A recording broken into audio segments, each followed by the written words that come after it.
কাকা এইভাবে মারছে, কাকা টানা দিচ্ছে, ওইটারে ঠোক বোঝা যাচ্ছে, বা নলে বুঝতে পারছি না। সাবাস সাবাস কাকা সাবাস, মাছটা দেখাও কি সুন্দর করে।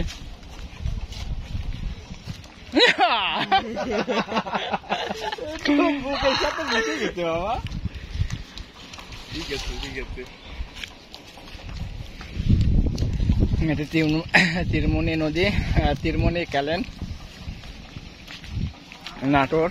এখানে প্রচুর লোক মাছ শিকার করে।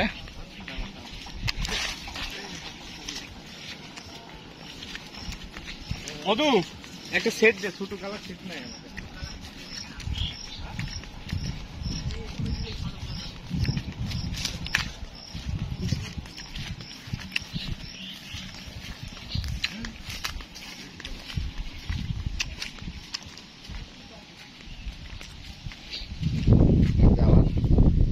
আমি পাইছি মোটামুটি 10-12টা।